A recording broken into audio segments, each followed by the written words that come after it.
Boa tarde a todos e a todas.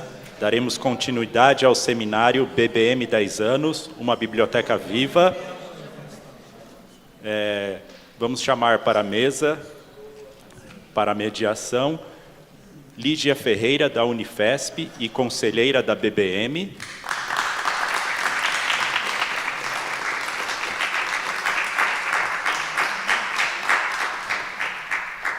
Danilo dos Santos Miranda, do SESC.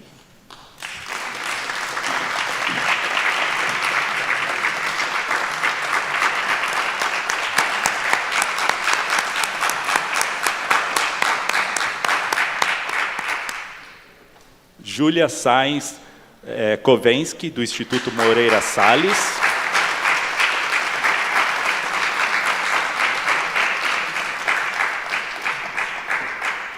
Jurandir Valença, da Biblioteca Mário de Andrade.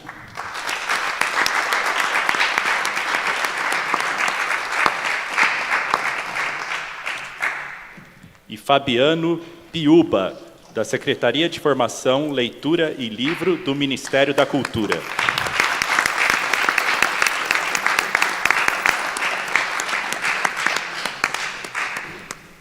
Então, boa tarde a todas e a todos. Uma imensa alegria estar aqui para celebrar esses 10 anos da Biblioteca Brasiliana Mindlin, com que eu acredito todos nós, entre os presentes e os da mesa, seguramente temos uma relação muito importante, afetiva, acadêmica, de pesquisa. Eu mesma costumo dizer que eu acho que eu comecei a me tornar o que sou, portanto, professora, pesquisadora e reconhecida como tal, por conta de uma pesquisa que eu realizei na Biblioteca Mindlin, ainda na Princesa Isabel, na casa do nosso querido casal José Mindlin, Gita Mindlin, e foi lá que eu descobri uma preciosíssima primeira edição do livro Primeiras Trovas Burlescas, de Luiz Gama. Então, as pessoas costumam me associar muito ao Luiz Gama, e eu acho que a minha pesquisa e tudo o que se desenvolveu a partir dali, eu devo a essa pesquisa e ao achado que eu fiz dessa obra, que agora se encontra, aliás, os dois lados desse complexo Brasilianas, não é? Nós temos as primeiras edições no acervo da biblioteca, e temos também um exemplar raríssimo dessa primeira edição, 2 exemplares também aqui no IEB, em 2 coleções que foram fundantes da biblioteca. Então, eu acho que nós estamos num espaço maravilhoso e único no Brasil. Só para dizer a vocês também, eu tinha me prometido que eu não falaria isso, mas eu preciso dizer que este é um exemplo de um dos tesouros, um ínfimo tesouro, mas importantíssimo, não só para mim, mas para a história do Brasil, espero ter contribuído para isso, né, para a história literária, que só se encontram, essas primeiras edições, só se encontram nesses 2 espaços, por coincidência, portanto, aqui na Brasiliana. Então, é uma honra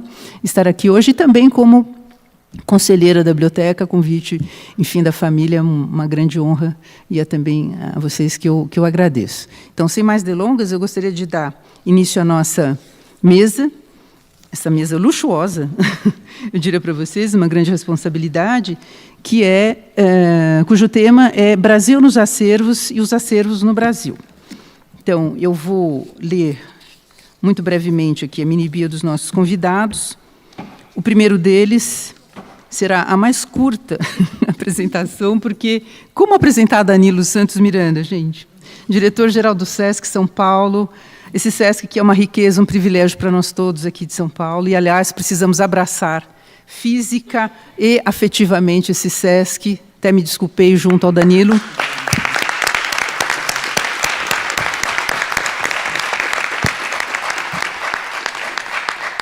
Tem que ser objeto de todas as manifestações. Eu soube no dia, na terça-feira, né, da manifestação ali nas escadarias do Teatro Municipal, não pude comparecer, mas eu acho que nós todos temos que defender com muito empenho esse que é o fruto de um grande amor do Danilo pelo Brasil, e da sua talentosa equipe, uma parte dela está aqui conosco, esse Brasil que está sempre no cerne das atividades do SESC no país, não é? E que também é um Brasil que nós ouvimos em meses anteriores, essa relação das brasilianas e das pontes que nós precisamos fazer com o exterior. Eu acho que o Danilo e o SESC também podem nos falar de como o Brasil, né, acolhe os outros, mas também é levado aos outros, e de como o Brasil está presente nesses acervos e outras experiências que ele possa ter também no exterior. Vou apresentar em seguida, que será a nossa segunda palestrante, a Júlia Sainz-Kovensky, que desde 2010 coordena a área de iconografia do Instituto Moreira Salles, dedicada à conservação, catalogação e difusão do seu acervo por meio de projetos especiais, como publicações e exposições. Ela também foi curadora assistente da exposição Panoramas, a paisagem brasileira, no acervo do Instituto Moreira Salles, e curadora das exposições Araújo Porto Alegre, Singular Plural, Milor, Obra Gráfica, o Mapa de Von Márcios, ou Como Escrever a História Natural do Brasil, J. Carlos Originais, entre outros. Ele é bacharel em Geografia pela PUC de São Paulo e atuou em diversos projetos de pesquisa e catalogação de acervos científicos e artísticos.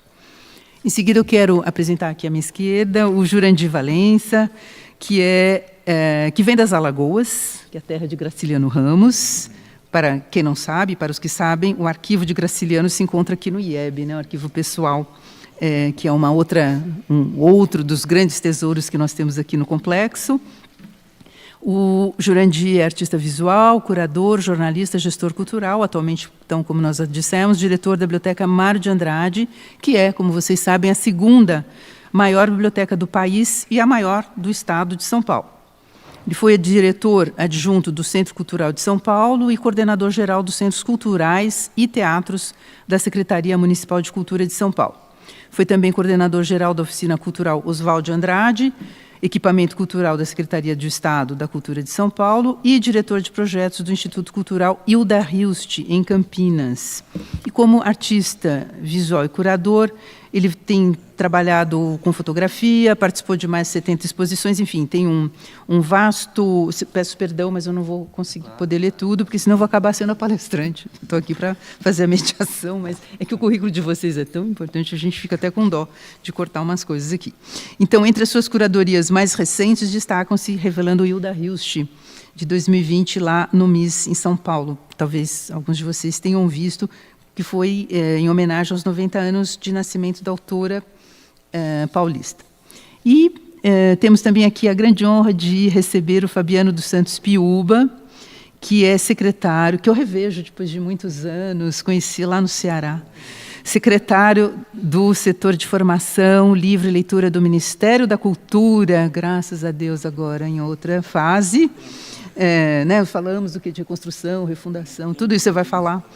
O Fabiano é doutor em Educação pela Universidade Federal do Ceará, mestre em História pela Pontifícia Universidade Católica de São Paulo, professor, escritor, historiador e gestor cultural. O Fabiano também foi secretário da Cultura do Estado do Ceará, de 2016 a 2022, presidente do Fórum Nacional de Secretários e Dirigentes Estaduais da Cultura e presidente do Fórum de Secretários e Dirigentes Estaduais de Cultura do Nordeste, aos quais nós devemos tanta coisa desde o ano passado. Então, agradecemos o Nordeste por ter nos permitido estar hoje respirando outros ares.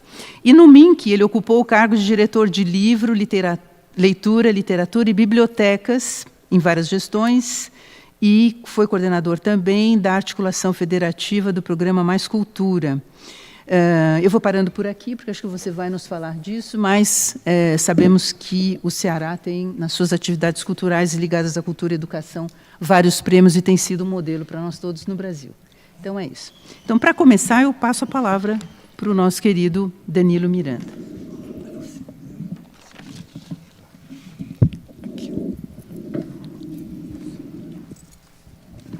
Obrigado, Lígia. Muita honra. Prazer enorme estar aqui, cercado de amigos, pessoas que refletem sobre as questões mais importantes e que discutem, sobretudo nesse momento, a importância da nossa biblioteca Mindlin. Eu gostaria de dizer que para mim é muito especial, por ter sido também, durante algum tempo, membro do Conselho da Biblioteca Mindlin, graças à apresentação e o suporte da família Petit, Diana, Sônia, Sérgio, que me colocaram como membros representantes também no Conselho, o que me trouxe muita honra, muita alegria e muita oportunidade de discutir as questões desde o início da Biblioteca Mindlin e da sua atuação nesse espaço, nas condições novas que tinha e, sobretudo, na sua perspectiva de abrangência, de democratização, de buscar cada vez mais a participação de todos nas suas propostas e naquilo que é possível e que deve ser feito, sem dúvida nenhuma.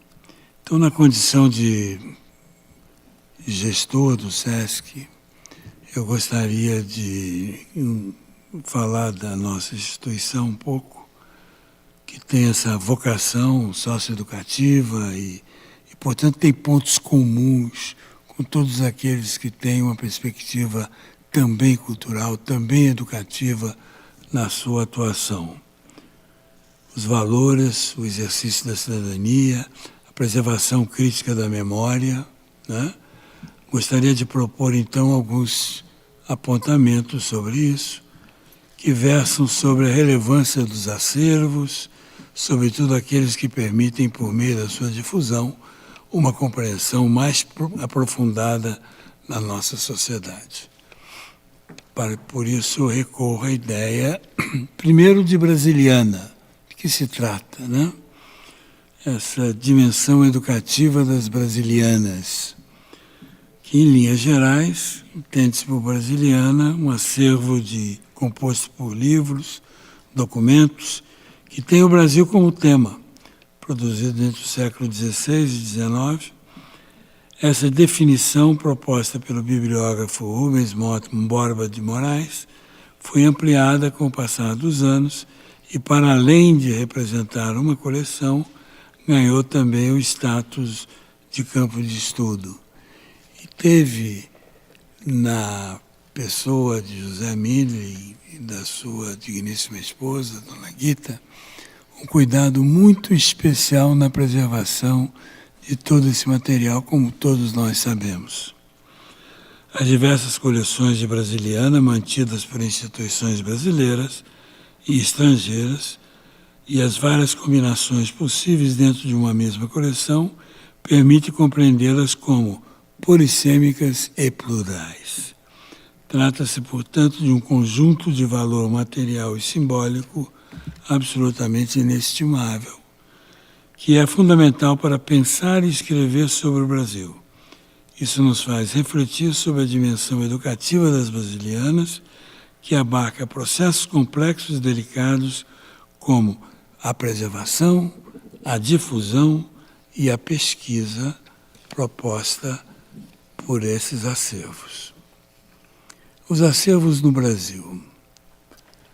A formação e a manutenção de uma biblioteca brasiliana demandam práticas de preservação, como eu disse, empreendidas por profissionais das mais diferentes áreas.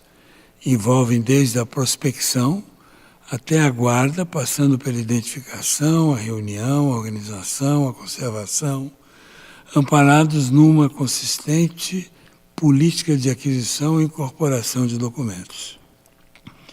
Esses registros da história e cultura brasileiras, formados por relatos, panfletos, periódicos, imagens, mapas, obras raras, primeiras edições, manuscritos, entre outros itens, hoje estão acessíveis para consulta graças a esses esforços.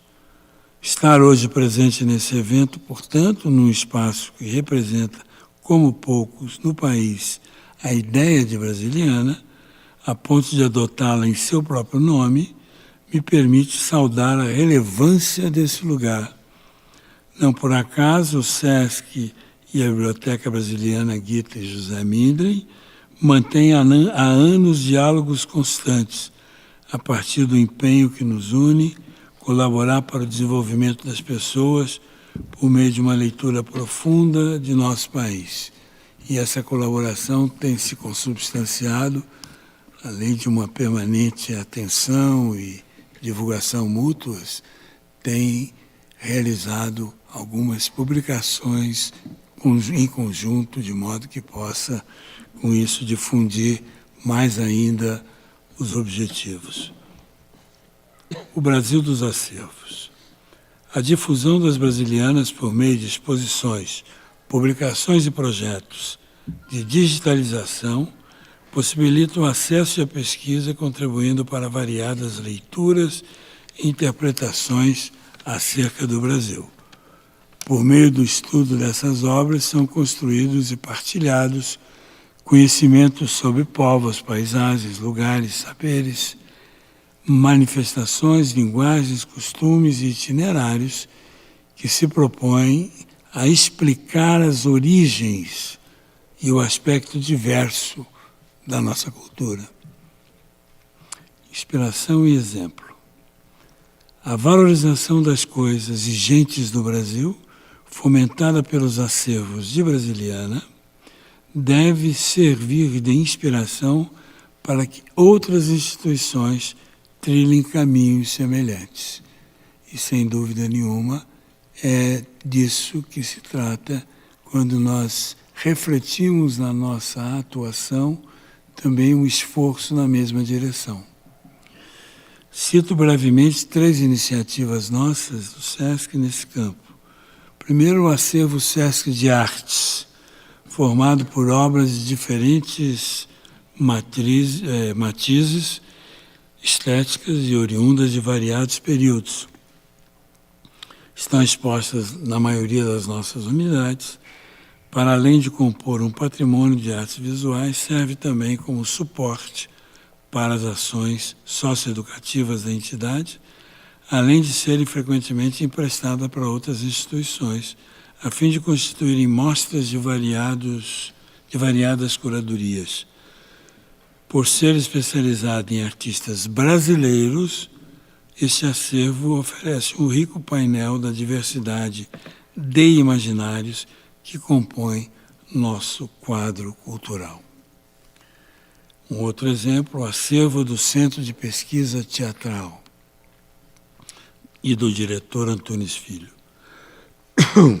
O conjunto do CPT, Centro de Pesquisa Teatral, é formado por figurinos, fotografias e peças gráficas dos espetáculos produzidos ao longo de 4 décadas, posso abrir? Da trajetória do grupo. O acervo pessoal de Antunes, por sua vez, é formado por documentos diversos e por uma biblioteca composta por quase 8.000 títulos, tendo alguns deles dedicatórias e anotações feitas nas margens, cedidos em comodato pela família do diretor teatral, e juntos representam material importante para o estudo da história do teatro brasileiro.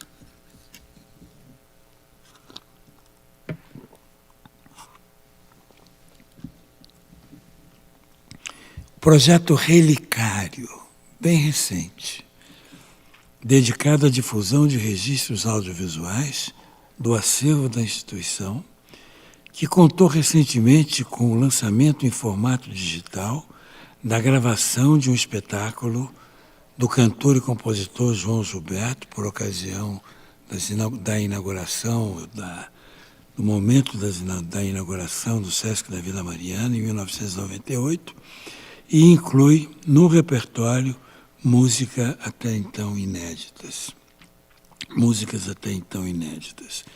Trata-se do primeiro de uma série de lançamentos que conectam o campo musical com a valorização da memória cultural brasileira. 5 considerações finais sobre educação e memória. A ideia de uma biblioteca viva, dinâmica, disposta a acompanhar as transformações da sociedade, defendida por Gita e José Midley, abrange deste modo a dimensão educativa que citei anteriormente. Seu acervo compreende parte significativa do patrimônio cultural do país. Um legado composto por livros e documentos. Formar e manter um acervo histórico e bibliográfico pode contribuir para entender mazelas e virtudes do Brasil, mas também contém um aprendizado acerca do papel desempenhado pela valorização da memória e dos bens culturais, materiais e imateriais, na afirmação da cidadania e do direito à cultura como práticas. Um lugar, portanto, que contribui para estabelecer pontes entre o passado e o presente. Isso acontece quando, ao tornar público o acesso a seu acervo, ou na promoção de discussões públicas como essa, procura formular perguntas e oferecer respostas que convergem para a construção de identidades, da noção de pertencimento, em suma, daquilo que nos define e nos faz brasileiros. Que essa noção de brasilidade, ao invés de nos amarrar a um conceito estático, seja tão viva e dinâmica quanto a biblioteca dos sonhos de Gita e José Mindlin. Afinal, uma das vocações dos lugares que transpiram cultura é ensejar movimentos rumo a um futuro mais diverso e mais igualitário. Era isso, muito obrigado.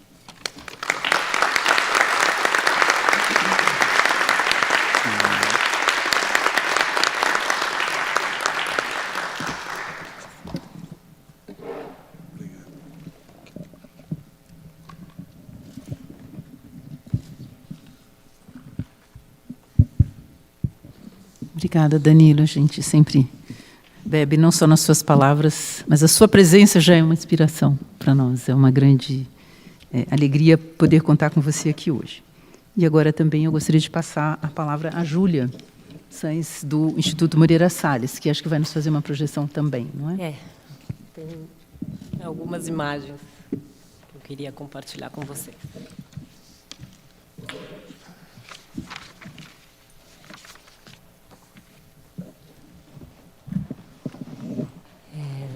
Boa tarde a todas e todos. Em nome do Instituto Moreira Salles, do seu diretor-geral Marcelo Araújo, que não pode estar presente por motivo de viagem, em meu nome, eu gostaria de agradecer o convite para participar dessa mesa com convidados tão ilustres e para celebrar os 10 anos da Biblioteca Mindlin. A criação dessa biblioteca na Universidade de São Paulo foi um farol para nós do Instituto Moreira Salles e para mim em particular. Naquele momento, apesar das tradicionais dificuldades que o mundo dos acervos sempre enfrentou, experimentávamos um período promissor. As discussões sobre cultura digital estavam em alta, alavancadas ao longo de anos pela atuação de um Ministério de Cultura comprometido com o assunto, que viu nas novas ferramentas que surgiam com ela uma chance real de democratizar o acesso à informação. Isso era muito inspirador para quem, como eu, tinha todo o interesse em enxergar um futuro profissional nesse campo. Melhorou? A Mindlin surgia como um espaço alinhado a esse movimento, onde, além de manter o histórico comprometimento com a formação de seu acervo bibliográfico e com o trabalho de conservadores e pesquisadores, passou a abrigar e a estimular discussões em muitas frentes, que iam da digitalização de obras e documentos ao uso de software livre para sua catalogação e difusão online. Ali se misturavam os universos público e privado e submetiam-se discussões que estavam candentes em políticas públicas à erudição de pesquisadores acadêmicos.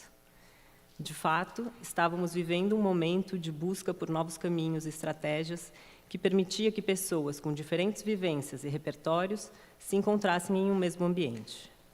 Lembro-me a grata surpresa quando reencontrei pessoas com as quais tinha participado do movimento de rádios livres na faculdade e soube que estavam trabalhando no laboratório de desenvolvimento da plataforma de catalogação e difusão do acervo, que depois da robô de digitalização Maria Bonita, recebeu o lindo nome de Corisco.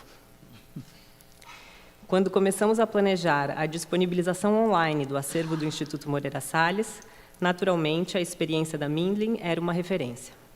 Naquele momento, assim como outras instituições, como o Instituto Hercule Florence, nos juntamos à equipe da Mindlin e criamos, com a ajuda da Corisco, uma base experimental com o acervo de iconografia do IMS.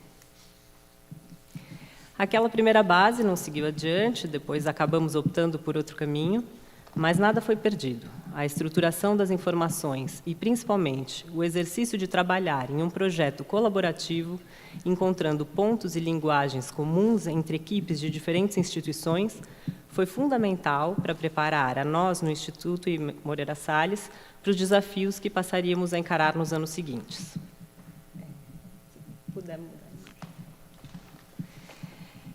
O Instituto Moreira Salles é uma instituição singular na paisagem cultural brasileira. Tem um vasto acervo, distribuído em 4 assuntos principais: fotografia, em mais larga escala, música, literatura e iconografia. De Pixinguinha a Carlos Drummond de Andrade, de Marc Ferrez a Cláudia Andujar, são centenas de titulares e autores com arquivos e coleções que reúnem a mais variada gama de objetos, documentos e obras de arte. Todo o acervo do IMS é voltado para a cultura brasileira. Portanto, cada uma dessas frentes poderia ser tema de discussão nessa mesa. No entanto, vou me ater à área que batizamos de iconografia, que está sob minha coordenação. Acho importante contar um pouco de como se deu sua formação, para que, indo ao encontro do tema dessa mesa, entendamos como o Brasil vai parar dentro dos acervos. A área de iconografia do IMS se dedica à pesquisa, à conservação e à difusão de um acervo sobre cultura gráfica brasileira. Reúne desenhos, gravuras e arquivos pessoais de artistas gráficos que ajudam a formar um panorama sobre a história da imagem impressa no Brasil.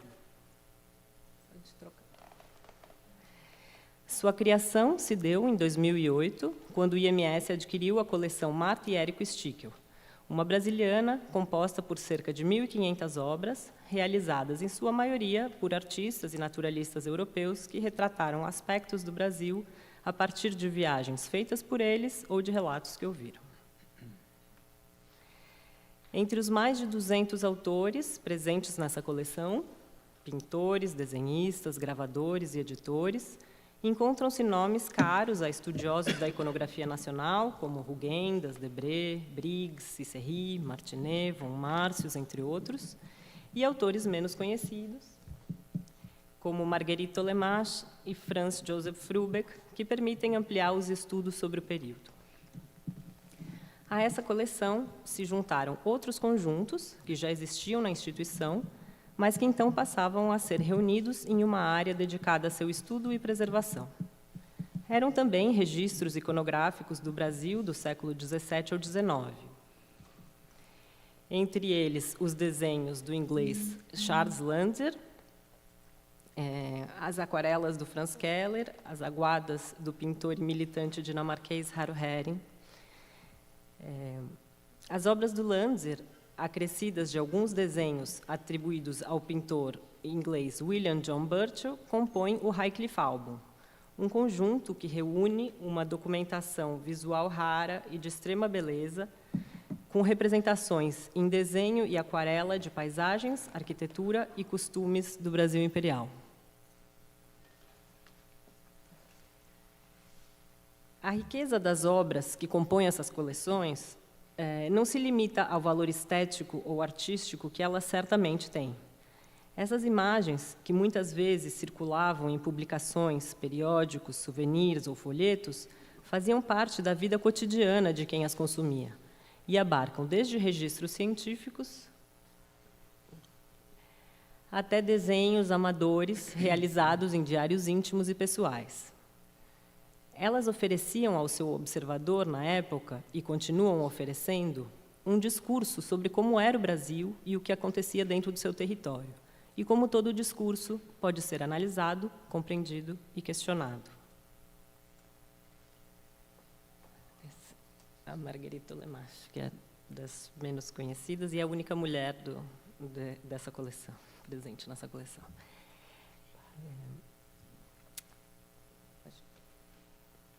Em 2013, passamos por uma grande virada na área de iconografia do IMS. Recebemos, por meio de um contrato de comodato, o acervo de Milor Fernandes, e com ele expandimos o trabalho para acervos do século XX. De grandes proporções, a obra gráfica do Milor conta com mais de 8.000 desenhos originais, um conjunto de volumes encadernados com toda a sua produção publicada e seu arquivo pessoal. Mas muito mais do que titular de um número significativo de obras e documentos, Milor foi um autor que analisou criticamente a vida cotidiana nacional nos principais jornais e revistas ao longo de 7 décadas, e por meio de seus guardados, é possível acompanhar a política, os costumes e as contradições, tanto do seu autor, quanto de um país que, como ele dizia, tem um enorme passado pela frente. A chegada desse acervo ampliou e modificou profundamente a atuação do Departamento de Iconografia, conceitualmente, mas também tecnicamente. Nossa abordagem, que até então era apenas museológica, catalogando item a item como obras de arte, começou a parecer insuficiente. Recorremos, então, à arquivologia e sua metodologia de descrição na tentativa de compreender melhor as relações entre os documentos e seus contextos de produção. Passamos a contar com novos colaboradores e abriu-se caminho para a incorporação de outros arquivos e coleções,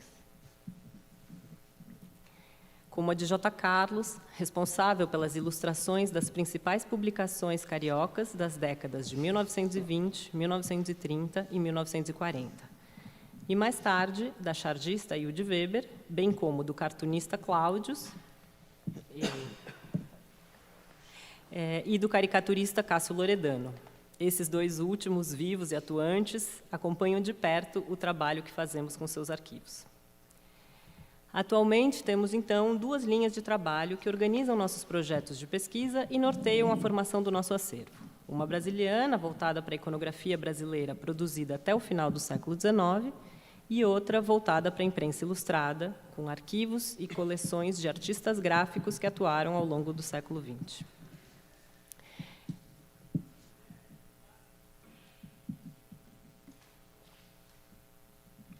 Uma das nossas principais missões é dar vazão a esse enorme conjunto de obras e documentos, tornando-os acessíveis ao público geral e a pesquisadores. Para isso, criamos diversas estratégias. As exposições e as publicações são, sem dúvida, as mais noticiadas e as que permitem que o grande público tenha um contato privilegiado com os originais. Mas é no meio digital que conseguimos atingir um maior número de pessoas. E isso, como vocês vão ver, nos aproximou novamente da Biblioteca Mindlin. Em 2017, nos juntamos a outras 3 grandes instituições, a Biblioteca Nacional, a Pinacoteca do Estado de São Paulo e o Itaú Cultural, e criamos o portal Brasiliana Iconográfica. A intenção na criação do portal, além de ampliar o acesso aos acervos, era contornar uma limitação intrínseca às coleções brasilianas. Reunir obras de um mesmo autor, assunto ou período, que, por pertencerem a diferentes instituições, dificilmente poderiam ser vistas juntas. Por uma série de motivos, é comum que, ao longo do tempo, conjuntos se dissociem e tenhamos acesso apenas a uma parte do arranjo original. Muitas das publicações características das coleções brasilianas eram comercializadas em fascículos, colecionadas e, eventualmente, encadernadas. Essa natureza fragmentada colaborou para que muitos conjuntos chegassem incompletos ou que mais tarde fossem intencionalmente divididos para serem comercializados, estampa a estampa, com a intenção de alcançar um maior valor. Assim, livros são desencadernados e imagens são vendidas desacompanhadas do texto, de maneira avulsa ou em pequenos conjuntos, e a obra vai se desintegrando. Isso ocorre em muitas coleções e acaba gerando uma visão limitada sobre a produção de um autor ou sobre uma determinada obra. A Brasiliana Iconográfica é, portanto, uma plataforma digital que pretende reunir em um mesmo espaço obras de instituições públicas e privadas, brasileiras ou estrangeiras, alinhadas a um recorte temático temporal. No final do ano passado, tivemos a honra de passar a contar com a Biblioteca Mindlin como parceira no projeto e obras de seu acervo já podem ser vistas no site. A experiência com esse projeto é bastante significativa, na minha opinião, para entender como as coleções brasilianas podem ou não ser instrumentos fundamentais para a preservação do patrimônio histórico e cultural do país. Por mais ricos e completos que sejam, os acervos só cumprem essa função se forem acessíveis ao público. E, para isso, é necessária uma enorme vontade política por parte da instituição que os detém. Além dos fundamentais recursos para o processamento dos acervos, o nome que damos ao processo que envolve, grosso modo, a conservação, a catalogação e a digitalização de obras e documentos, é preciso estar convencido do compromisso que se assume com a sociedade quando se opta por adquirir bens de interesse público. E, a partir daí, não medir esforços para contornar os obstáculos que certamente vão começar a surgir, sejam eles de ordem administrativa, jurídica, tecnológica. No IMS, por exemplo, há muitos anos discutíamos a possibilidade de nos alinharmos a iniciativas tomadas por outras instituições no Brasil e no mundo e disponibilizar, da maneira mais livre possível, arquivos em alta definição de obras em domínio público. Isso finalmente aconteceu neste ano, quando conseguimos um consenso e implantamos um botão de download na base online do acervo para que as pessoas baixem sozinhas e sem complicações as obras que precisarem. Quando começamos a trabalhar na construção da Brasiliana Iconográfica, tivemos que fazer uma série de opções, do recorte curatorial que proporíamos, ao modelo de gestão que adotaríamos, passando por soluções tecnológicas e de rateio de custos. E assim como lá atrás, em 2013, quando tivemos a experiência de montar uma base experimental usando a Corisco, foi fundamental encontrar denominadores comuns que nos permitissem integrar acervos que vinham de instituições diferentes, com suas culturas institucionais, seus padrões próprios, suas bagagens e experiências pessoais.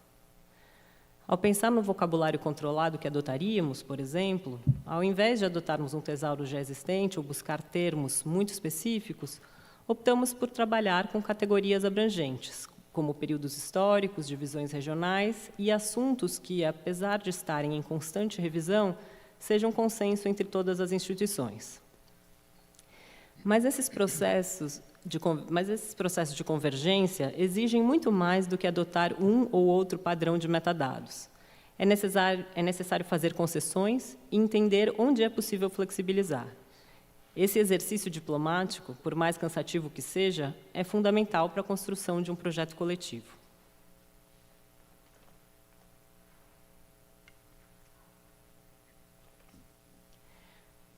Também é preciso quebrar a cabeça pensando em como se relacionar melhor com o público.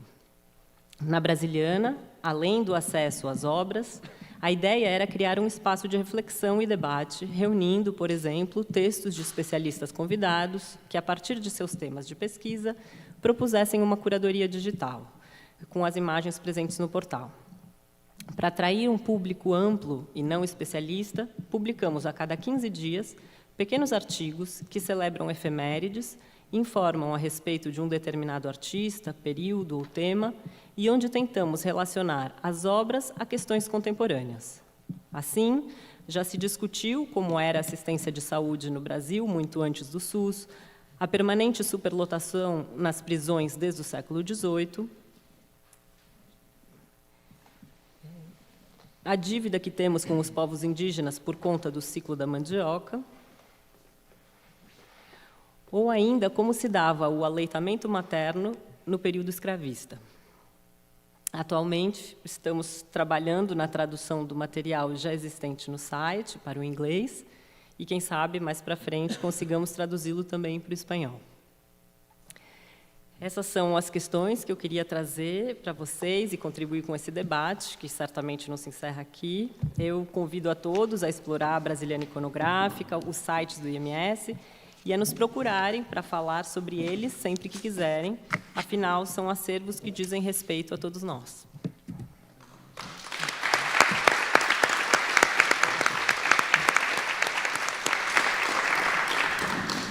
Obrigada, Júlia. E E agora eu passo a palavra para o Jurandir Valença, diretor da Biblioteca Mário de Andrade.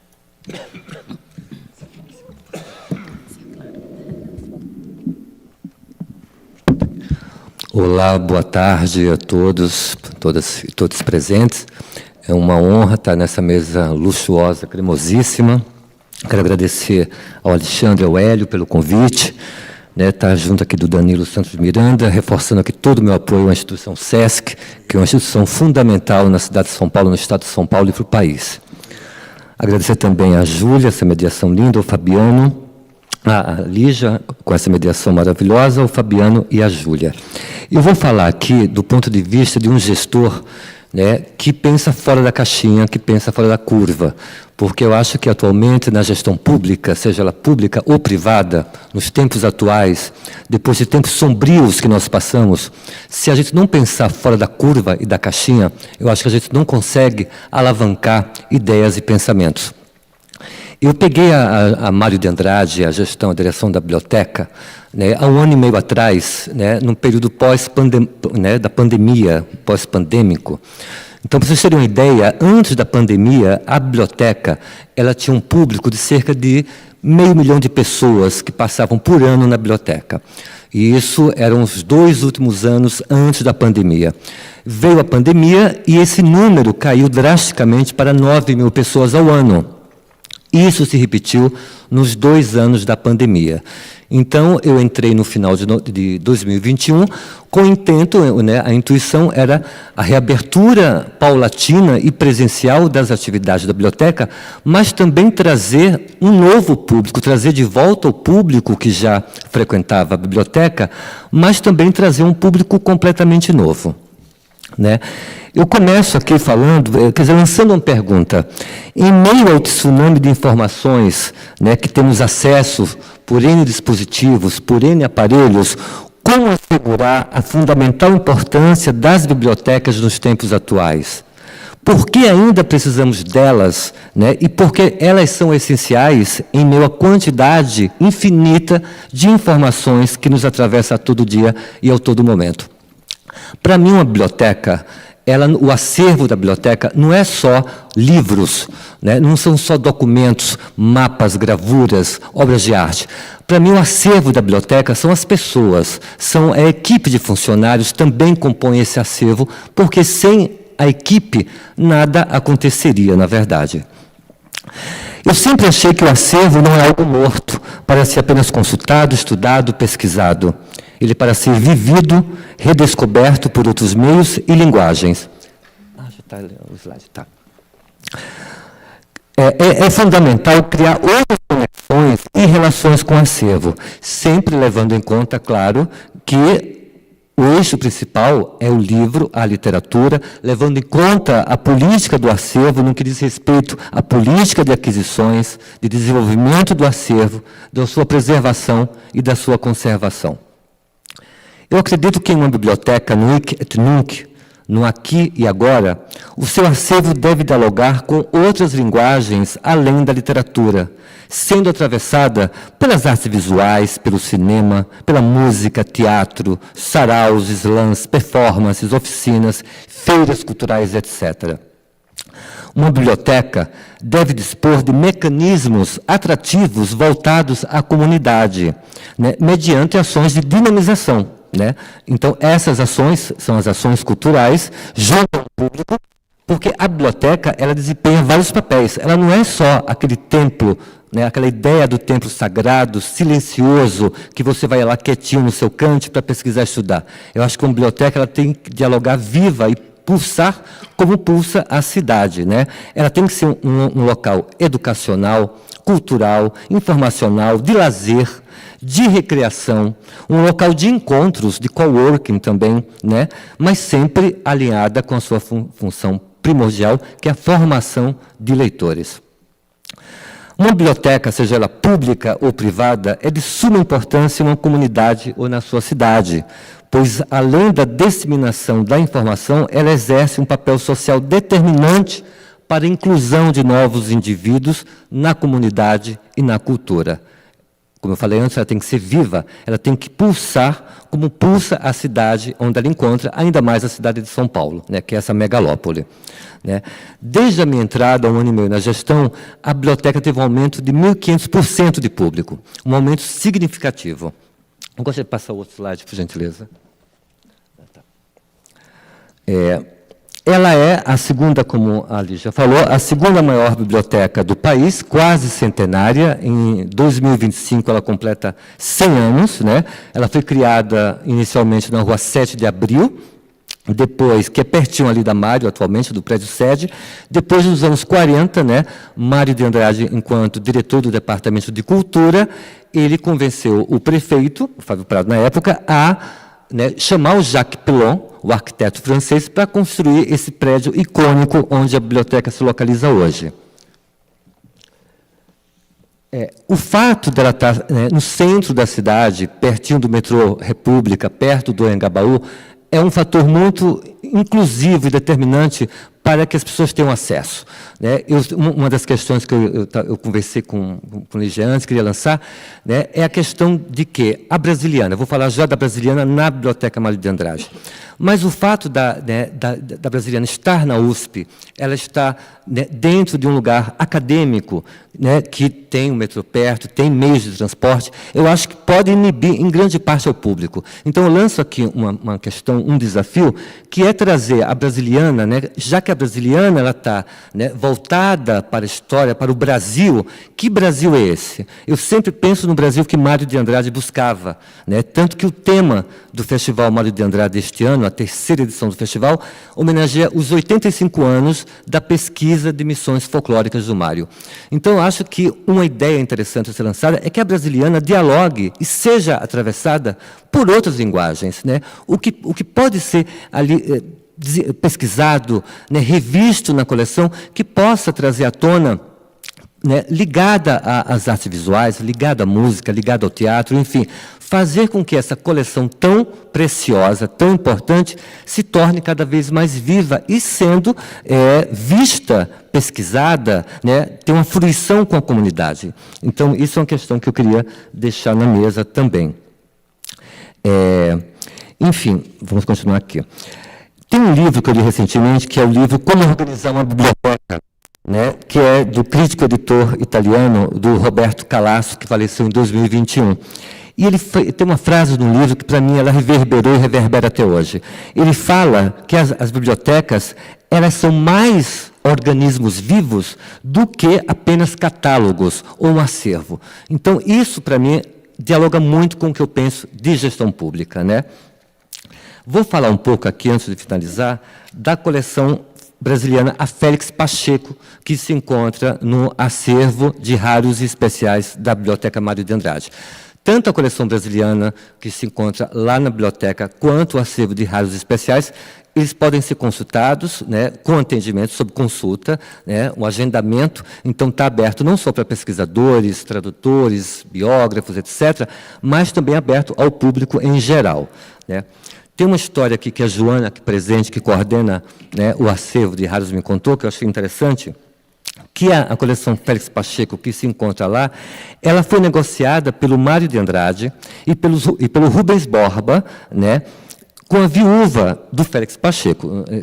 Todo mundo sabe, eu imagino, que ele criou o Instituto de Criminalista no Rio de Janeiro. Então, o Mário com o Rubens, eles tentaram negociar por 600 contos de réis, na época, o valor da coleção.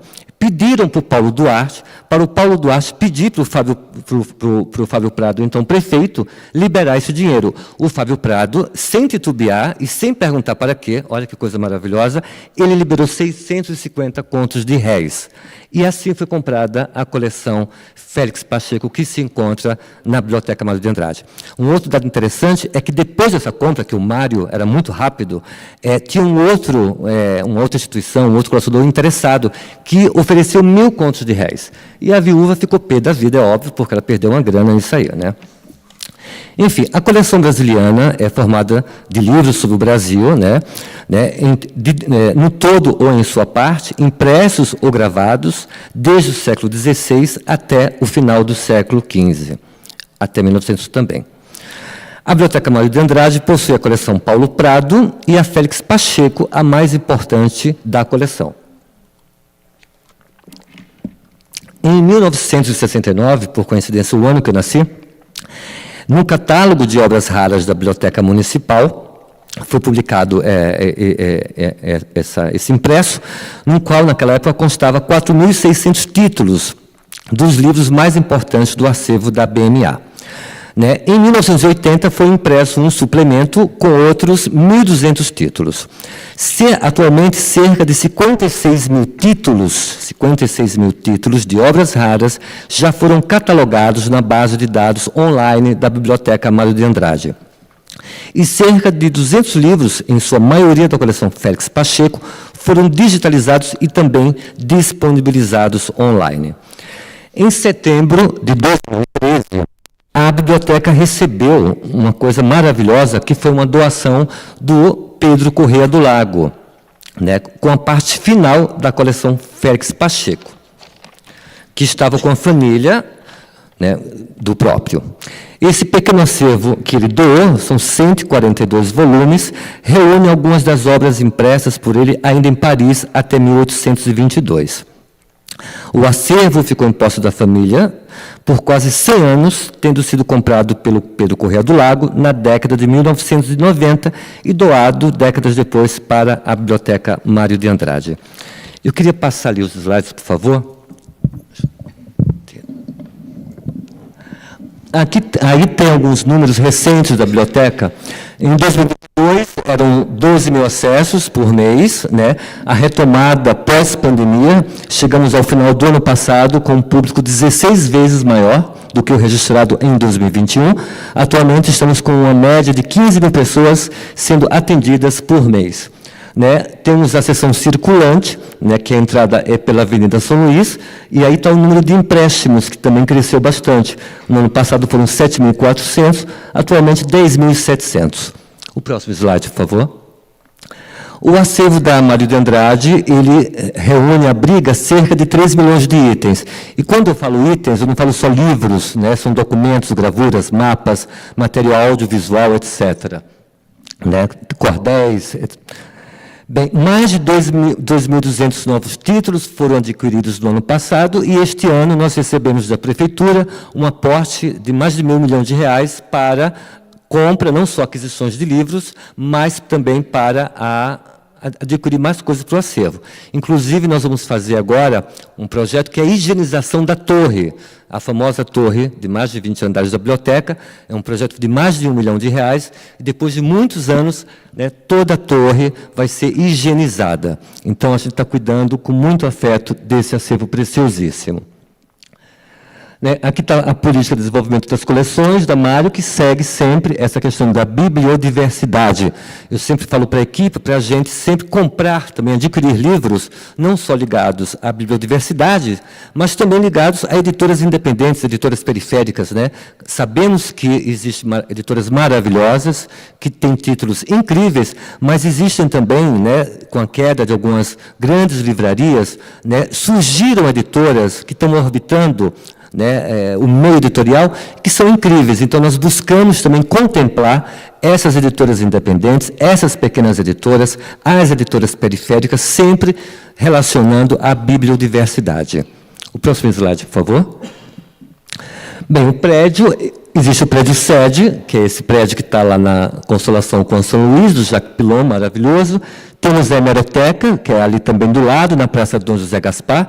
Assim que eu entrei na gestão, na Brise Soleil do prédio, nós fizemos homenagem ao Mário de Andrade. É um projeto da Raquel Brust, uma fotógrafa, que encampa o projeto Gigantografia. Então, são mais de 472 tiras, coladas uma a uma. A imagem foi um empréstimo daqui da USP, do IEB, eu agradeço muito também. E permanecerá durante um bom tempo lá na fachada, chamando a atenção para a figura de Mário, que este ano, inclusive, são 130 anos do nascimento dele. Próximo slide, por favor. Temos na biblioteca a Sala São Paulo, que foi criada em 2010. Ela abriga mais de 2.000 obras em seu acervo, com ênfase na história da cidade de São Paulo, a sua arte, a sua arquitetura e o seu urbanismo. Né? Ela é muito procurada por biógrafos, pesquisadores, acadêmicos, escritores em geral. né?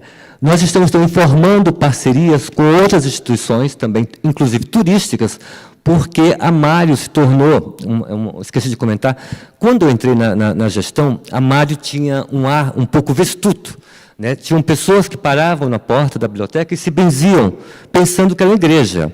Tinham pessoas que entravam na biblioteca procurando onde eram os caixas da biblioteca, pensando que era um banco, né? Então, o que eu fiz de imediato? Tinha uma dotação que, se eu não usasse essa dotação, teria que devolver para a Secretaria, para a Fazenda. Então, nós compramos um mobiliário, né? A Mário já tem no seu acervo um mobiliário modernista maravilhoso, muito precioso. Temos Jorge Zalzupin, temos o Carlos Mota. Enfim, eu comprei o mobiliário da Ovo. A Ovo, que é do designer Gerson de Oliveira e da Luciana Martins, que são considerados um dos 100 estúdios mais importantes de designer do mundo, né, que tem um mobiliário lúdico, funcional e orgânico, porque o prédio da Mário de Andrade é completamente uma arquitetura reta, né? Então, eu queria um mobiliário que tivesse não só a beleza, a funcionalidade, mas um pouco de organicidade, né? E aí foram comprados 180 móveis, para os usuários, para os frequentadores, né? E isso tornou a biblioteca mais aprazível, mais frequentada, porque eu sempre acreditei que a beleza, ela ajuda, a beleza salva, a beleza cura. As pessoas querem beleza. Né? Depois de tantos anos de momentos sombrios que nós passamos, então acho que a gente merece um pouco de alento, de conforto. Então a biblioteca hoje conta com um mobiliário maravilhoso, que eu acho que isso também contribuiu para que o público, né, fosse mais para a biblioteca, para fruir com esse mobiliário e com tudo que ela está tendo agora. Inclusive, eu estou fazendo, né, sempre tem exposições da Mário de Andrade, e eu sempre peço uma doação para o artista visual. Então, nós estamos compondo um acervo de artes visuais na biblioteca, né, que automaticamente ele faz parte do acervo da cidade de São Paulo, da Pinacoteca Municipal de São Paulo, que fica abrigada no Centro Cultural São Paulo.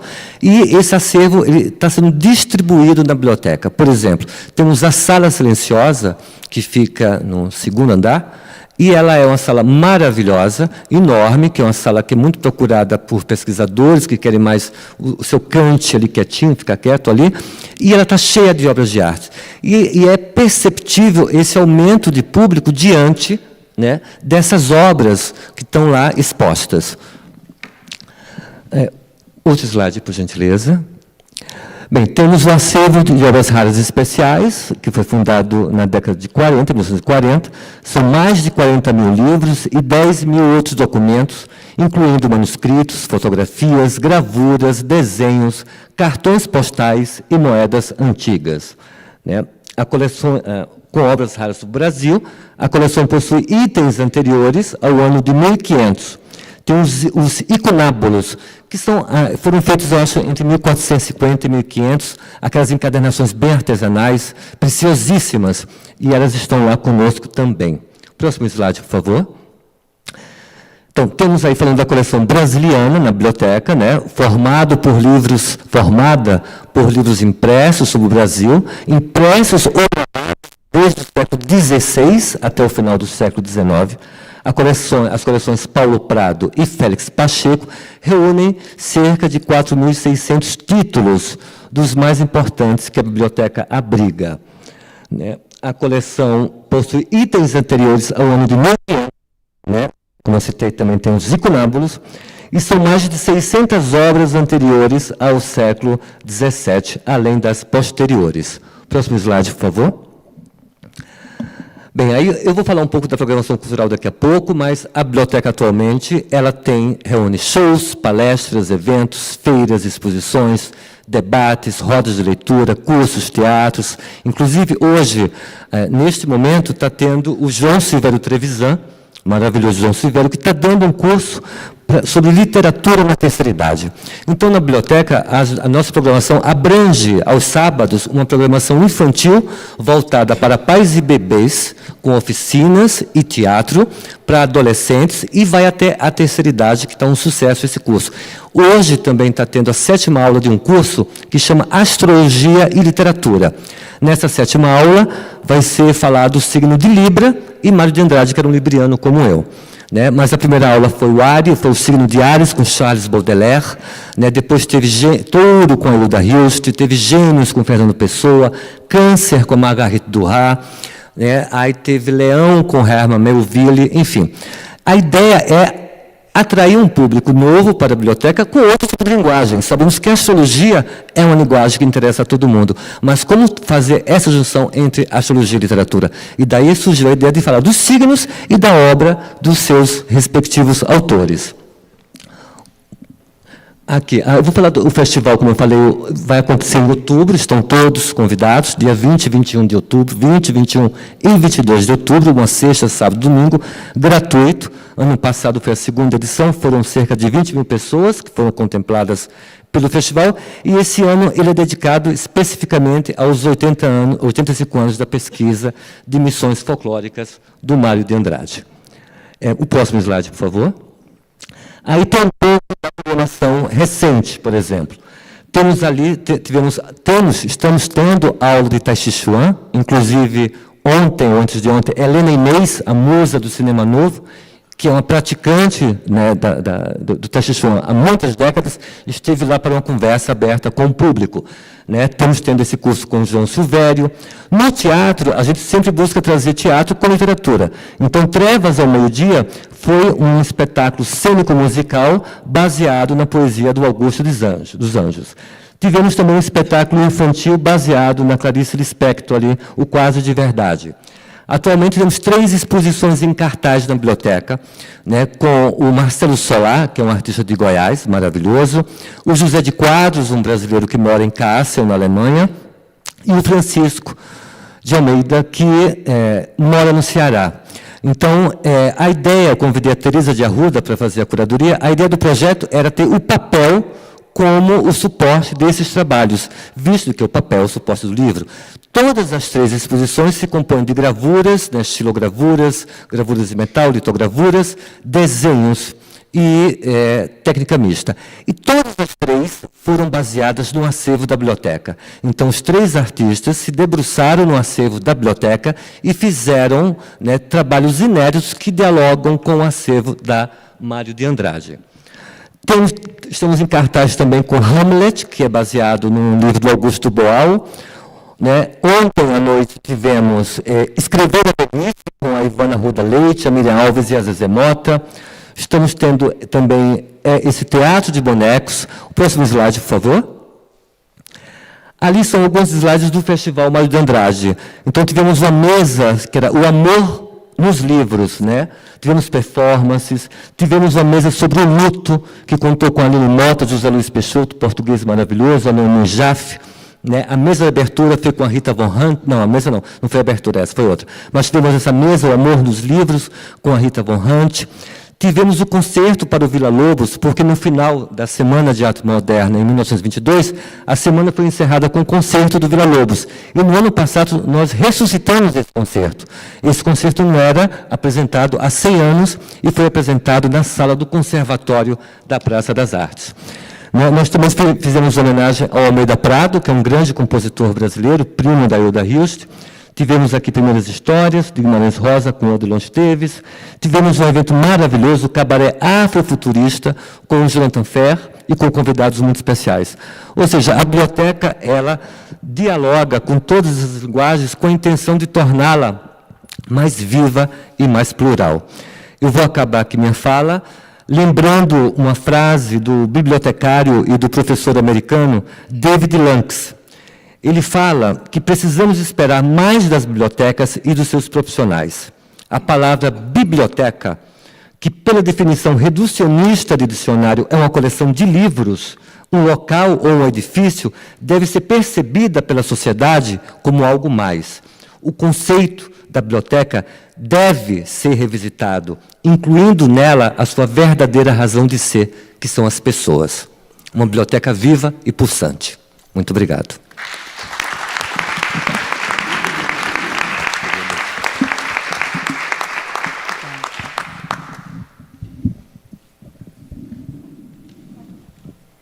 Você falou desse concerto para Vila Lobos, que eu não assisti, mas a gente precisa mencionar aquele maravilhoso que você deve conhecer, o projeto do SESC, né? Porque nós nunca tínhamos ouvido, né, a programação da semana, não é?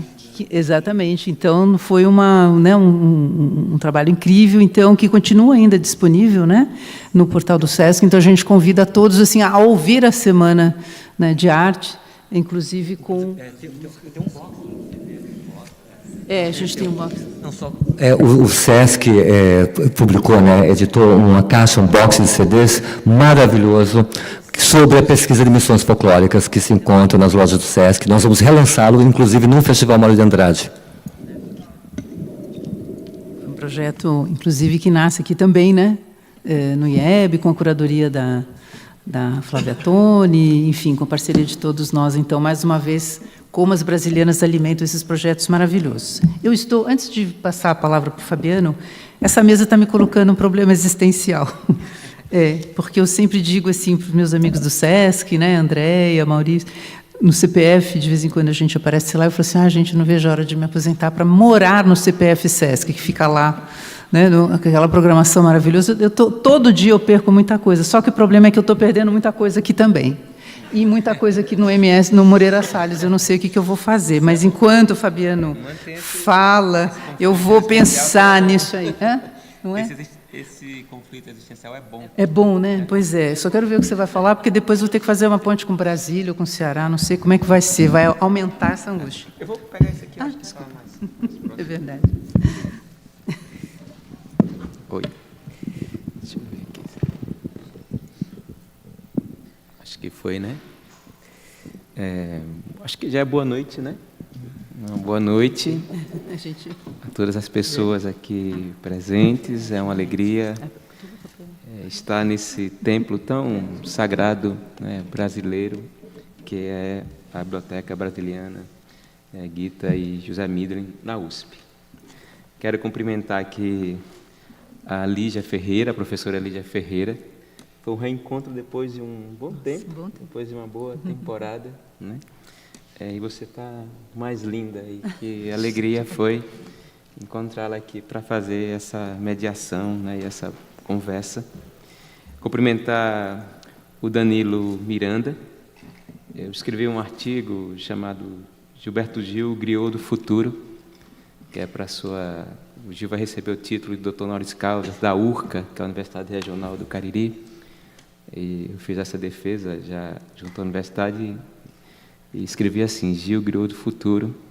E o Danilo Miranda é o Griot do presente. Ele sempre nos puxa para o aqui e o agora, né? Então, Danilo, acho que você, né, contou imediatamente com o apoio, né, com a solidariedade e a atenção, né, e a percepção da sociedade brasileira em relação à defesa do SESC. A gente agradece, a gente parabeniza e conte, né, conosco. O SESC é uma instituição educacional, cultural, social importantíssima para a nação brasileira, não só para o desenvolvimento, para a inclusão, né, para o exercício do direito à educação e à cultura, mas eu acho que para o exercício da cidadania. E é sempre um grande aprendizado, uma alegria compartilhar com você os momentos, né? E tal como a Lígia, você está mais bonito também, viu? Coisa de taurinos. Não é? Cumprimentar aqui. Já falamos, doutora,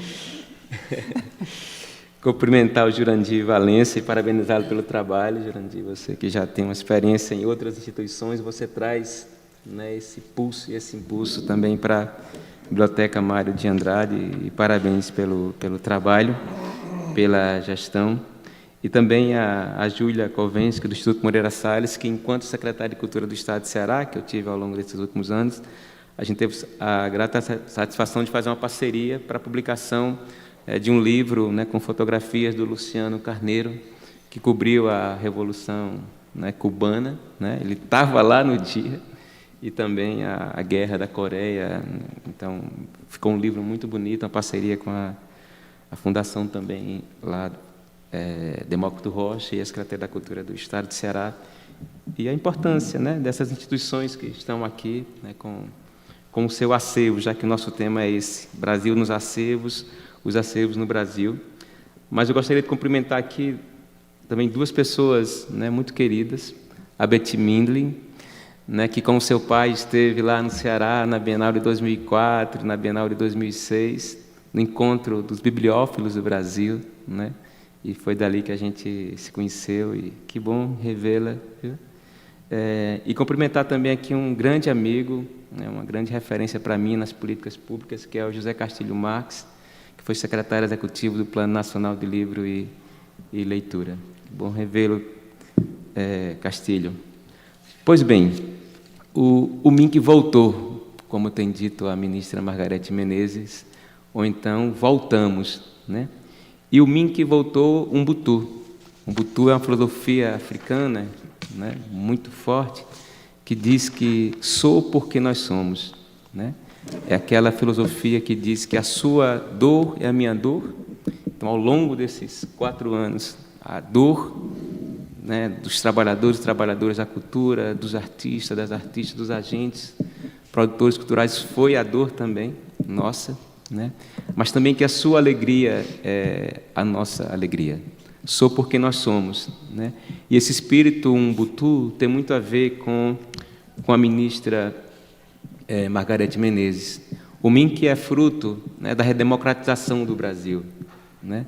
Ali num movimento iniciado ainda em 1982 e concretizado em 1985 no processo de redemocratização do Brasil. Porque o exercício pleno da democracia passa pelo direito à cultura, passa por esse acesso aos bens e serviços culturais e para a reinvenção de um país. E o MINC é resultado de uma ação coletiva da sociedade brasileira.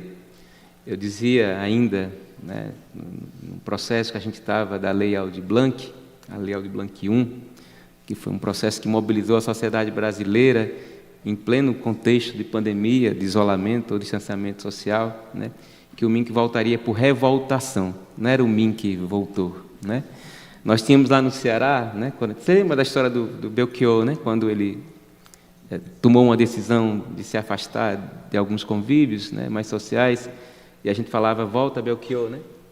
O Ricardo Guilherme, que é um grande professor da Universidade Federal do Ceará e também dramaturgo, diretor e ator, fez uma peça, Revolta Belchior, né? Não era volta Belchior, é Revolta Belchior. E o MINC veio por revoltação. E revoltação é um termo utilizado pelo Antônio Conselheiro lá nos seus manuscritos na Guerra de Canudos. Então a gente voltou por revoltação também. O MINC que esteve aqui na pedra fundamental dessa biblioteca, com o então ministro Gilberto Gil, que foi um parceiro importante, através da Lei Rouanet, dentre outros instrumentos, para a efetivação desse sonho tão bonito dessa biblioteca. E aqui estamos de novo com a ministra Margarete Menezes. Da cultura do livro, Biblioteca Brasiliana Gita e José Mindlin. Nunca me considerei o dono desta biblioteca. Eu e Gita éramos os guardiões destes livros que são um bem público. José Mindlin. Jorge Luiz Borges imaginou a biblioteca como um paraíso. Essa é a imagem de pensamento que traduz a metáfora mais difundida de um ideal de bibliotecas. Uma espécie de paraíso. Se quisermos nos manter ainda na referência bíblica, a biblioteca pode ser também imaginada como uma torre de Babel, um lugar onde se habita um universo de idiomas, línguas e linguagens. Para mim, sempre foi um labirinto paradisíaco. Mas a imagem mais bonita vem da filosofia africana, de que cada pessoa é uma biblioteca. Cada pessoa é uma biblioteca. Pois bem, numa conjugação casada, José Mindlin e Gita é uma biblioteca. Ou, para conjugar o verbo de maneira mais adequada, Mindlin e Gita são bibliotecas. Uma biblioteca viva e orgânica que foi pensada, composta, formada, conformada, organizada, sistematizada, encantada pelo tempo de uma história de amor. O amor entre um homem e uma mulher e o amor pelos livros. Então, podemos dizer também que cada pessoa é um livro. Mindlin e Gita são livros. E livros que nos habitam por aqui. Põe-me a imaginar que cada livro foi tocado, restaurado, conservado, visitado e, principalmente, lido pelos dois. Ou seja, foram habitados por eles. Percebem? Os livros aqui são habitados por Mindley e Gita. Se Borges, ele de novo, nos diz que o livro é a obra... Se Borges, ele de novo, nos diz que o livro é a obra substancial criada pelo autor, podemos afirmar que a obra substancial de Mindley e Gita foi e é a Biblioteca Brasiliana. Vamos ao aspecto do maior relevo. Abri esta fala citando uma frase de Mindley que ecoou de novo. Nunca me considerei o dono desta biblioteca. Eu e Gita éramos os guardiões destes livros que são um bem público. Gosto de pensar a cultura como um saber fazer comum, portanto, solidário e comunitário. Tudo o que sabemos, sabemos entre todos e para todas. A cultura é um bem comum, é um bem e serviço público.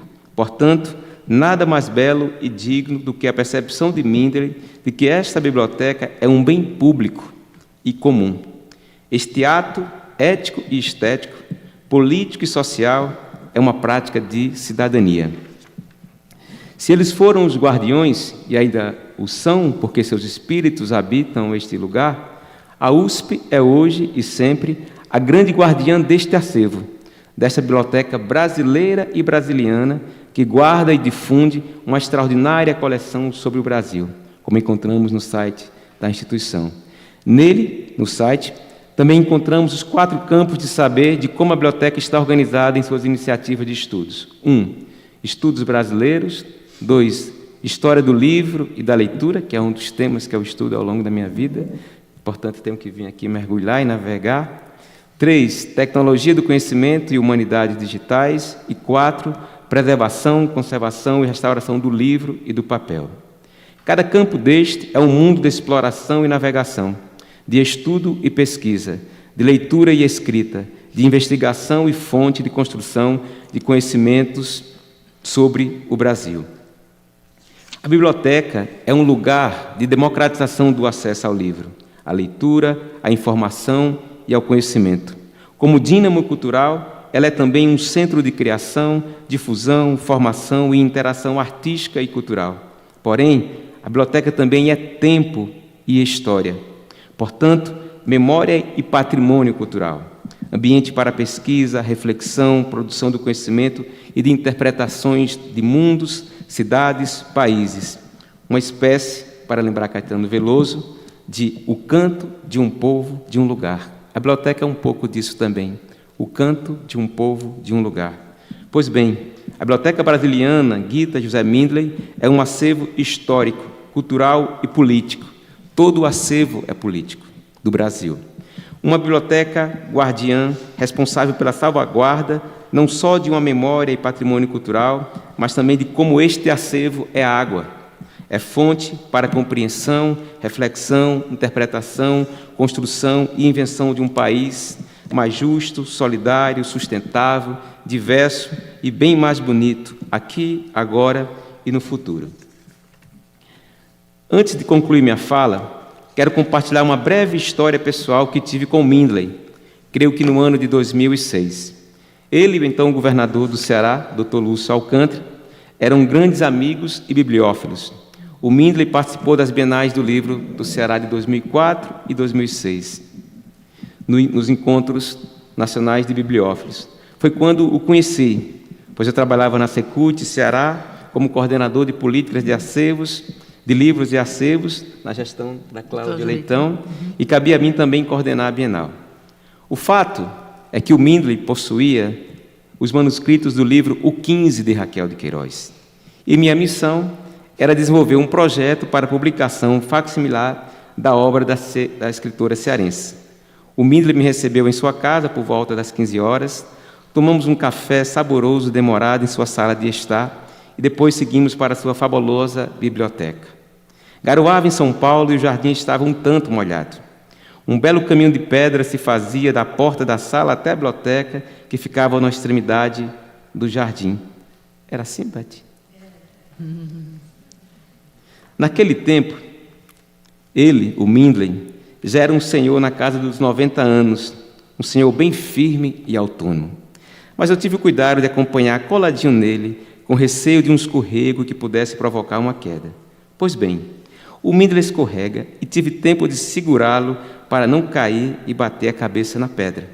Ele olhou bem fundo nos meus olhos, agradeceu e seguimos o caminho como se não tivesse acontecido nada. Exatamente. E, ao entrarmos na biblioteca, senti a frase do Borges fazer todo sentido, né? A biblioteca imaginada como um paraíso. O grande momento seria chegarmos aos manuscritos de O 15, mas antes disso, passeamos por toda a biblioteca como se estivesse em El Jardim de senderos que se bifurcam. Guardo em mim 2 momentos inesquecíveis. O Mindley pôs sobre uma mesa 3 ou 4 originais datilografados do Grande Sertão Veredas. Em cada edição, uma versão modificada, riscada, acrescentada, substituída, colada pelas mãos de Guimarães Rosa e entregues para José Olímpio. O Mindley contou, naquela ocasião, que ao devolver a versão que seria impressa para uma última leitura, o Guimarães Rosa sempre fazia algo complementar em colagens e revisões infinitas, até que depois da 3ª ou 4ª revisão, o José Olímpio já não o devolveu e publicou o romance de daquelas versões, né? E era uma coisa linda, porque você estava vendo ali, né, as versões originais do Grande Sertão, onde havia colagens, e quando ele voltava para o Guimarães, né, dar uma posição definitiva, o Guimarães mexia de novo. Então, eu imagino que essas obras estejam aqui. E eu via e ouvia aquela história contada enquanto ele folheava aqueles originais. Meus olhos de 30 e poucos anos brilhavam enquanto meu corpo tremia com meu espírito em êxtase. O ápice foi quando ele abriu uma pasta e folheou o 15 de Raquel de Queiroz com a letra juvenil guarnecida de tempo, beleza e originalidade. Nesta hora não me contive e, emocionada, abracei o Mindley e o agradeci como um cidadão cearense brasileiro por ser o guardião daquele patrimônio cultural. E lhe agradeci como um leitor. Pois é isso que sou, um leitor. Somos isso, leitores. Só há bibliotecas e livros porque há leitores. Leitores existentes e leitores a serem formados. É por isso que estamos aqui, desenvolvendo políticas de livro, leitura e bibliotecas, democratizando o acesso ao livro, fomentando a produção do conhecimento e promovendo a formação de leitores críticos, inventivos, autônomos e livres, promovendo a cultura do livro, esta missão tão nobre realizada com amor, inteligência, generosidade e espírito cidadãos de Gita e José Mindley. Então, viva a Biblioteca Brasiliana Gita e José Mindley. Vivam seus 10 anos e o tempo de eternidade que há de vir. Viva a Dona Gita, viva seu José Mindley e viva o Brasil que voltou com o Ministério da Cultura e a Secretaria de Formação, Livro e Leitura para a retomada e reconstrução do Plano Nacional de Livro e Leitura. Muito obrigado.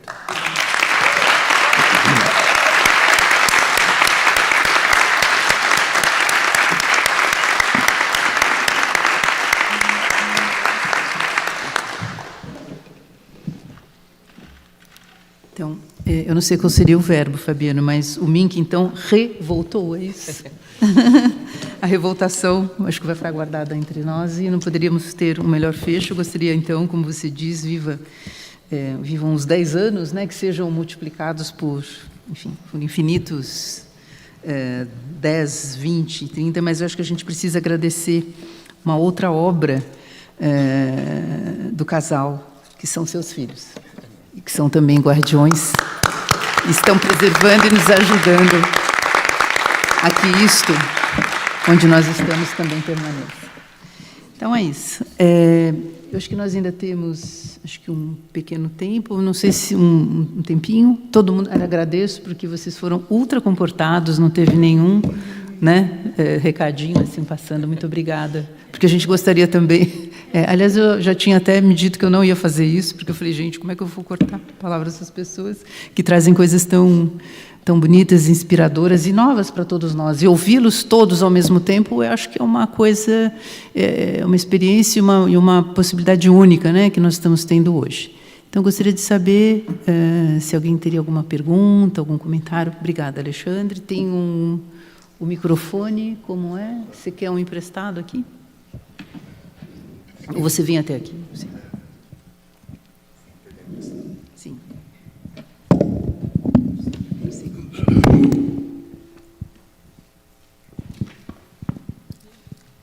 Não vai dar, está preso.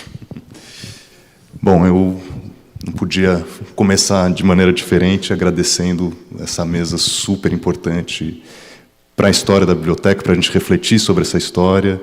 Acho que falas muito potentes para pensar a questão da cultura, do livro, da preservação, da memória e do futuro. Eu acho que é isso que a gente está muito também preocupado, né, com as reconstruções e possibilidades de futuro. Ontem a gente teve uma mesa sobre brasilianas e eu queria, né, como o Fabiano trouxe a presença do então ministro Gilberto Gil aqui no lançamento da Pedra Fundamental, eu queria trazer um pequeno trecho da fala dele para que a gente possa refletir. Deixa eu só achar aqui, peço desculpas. Aqui. Quando Gilberto Gil vem, 2006, momento de grande esperança, de construção, né?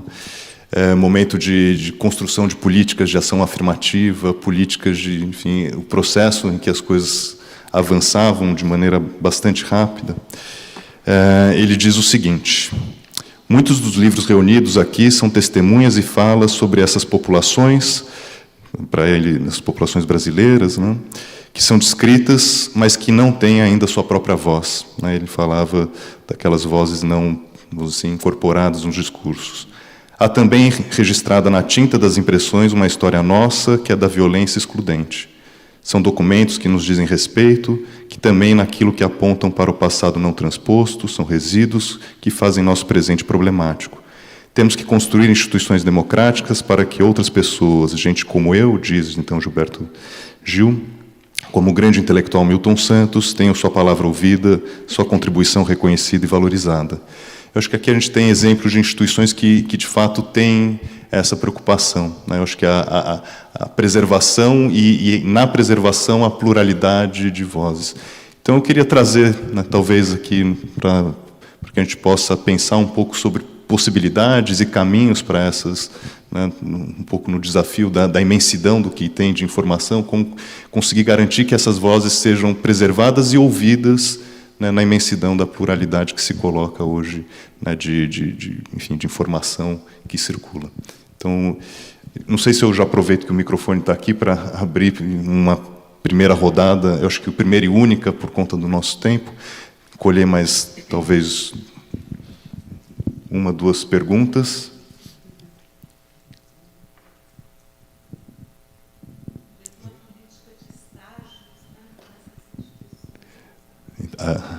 A Iris está propondo, então, para já a gente levar estágios para as instituições. Então, eu acho que eu devolvo para você, Lígia. Professora, né? Então, uma política de estágios. Então, como é que nós estamos em termos de estágios nas nossas diferentes instituições? Lá na Mário de Andrade, nós temos vários estagiários, muitos estagiários, a quantidade, quer dizer, para cada área, são 4 supervisões na biblioteca, é a supervisão que estão aqui, inclusive tem 3 representantes, 3 supervisoras, a Luísa Tezin, da Ação Cultural, a Luísa Souza, do Acervo, e a Aline Sultani, de Gestão e Planejamento, e a Gabriele, que não está aqui, que é do Atendimento. Então, são essas 4 supervisões, fora, e tem as coordenadorias. Então, todas as áreas, todas as coordenadorias têm estágios, têm estagiários, né, que são, enfim, de gêneros, de cor, de, enfim, uma diversidade, né, que isso que a gente busca, né, fazemos sempre entrevistas direcionadas para um público que não tem muito acesso às grandes instituições. Estamos fazendo, inclusive, reuniões com outras secretarias para melhorar mais ainda, porque, assim, uma coisa que acontece muito nas instituições é assédio, né? Então, ainda mais um equipamento público que você não pode coibir, né, a entrada de ninguém. Então, nós estamos trabalhando paulatinamente isso com os funcionários, com os estagiários, e temos essa política de estágio que é aberta e plural e democrática lá na biblioteca. eles fazem pesquisa, eles atendem também o público. A gente faz visitas patrimoniais, visitas guiadas, que tem um sentido performático, não aquela visita meio careta. Então, são atores ou atrizes que personificam, por exemplo, Mário de Andrade, digamos, e aí faz uma visita pelo equipamento, né, que fala do personagem, fala do patrono, fala do prédio, e os estagiários também participam disso também, né, e participam de diversas atividades, na ação cultural, na produção. Temos os jovens monitores também, então a gente tem essa política para fazer essa formação junto às respectivas supervisões, ou seja, atendimento, gestão e planejamento, ação cultural e acervo. Então, eles trabalham nessas áreas, fazendo diversas atividades. São estágios que podem levar um ano, né, eu acho que é um ano, mais ou menos, 2 anos. 2 anos de estágio lá na biblioteca. Deixa eu passar a palavra à Júlia. O Danilo, eu gostaria de falar.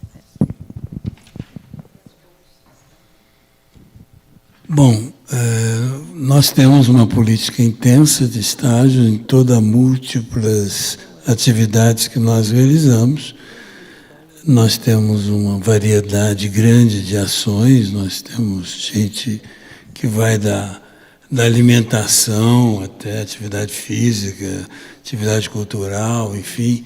E em todas as nossas unidades existe uma política, um modo de ter essa fonte inesgotável, digamos assim, não apenas de troca de informação, mas, sobretudo, de formação com supervisão de todos os estagiários espalhados em todas as unidades. Com um número razoável, nós temos muitos estagiários que entram não como funcionários, mas na condição de estagiários.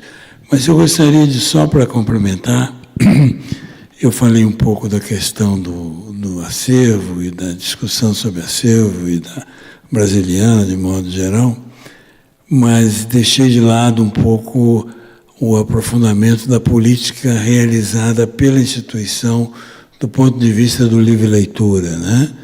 Então, só para informação, é importante saber que é um valor absolutamente inestimável na instituição, com vários programas, os mais, digamos, frequentes e normais em todas as nossas unidades, onde a leitura está colocada à disposição, com um acervo razoável em cada unidade, mas eu gostaria de ressaltar a questão do chamado programa da Bibliosesc. O que é o Bibliosesc? São caminhões, pequenas, digamos, bibliotecas, com cerca de 4 mil livros em cada uma delas, espalhados pela capital, na periferia, sobretudo, cedendo, emprestando, dando acesso a publicações em todos os campos, especialmente na literatura, para todo tipo de público, com uma orientação própria, com um especialista próprio, com profissionais adequados, etc., etc. É um trabalho de circulação e de empréstimo que é feito de maneira metódica e que tem um excelente resultado.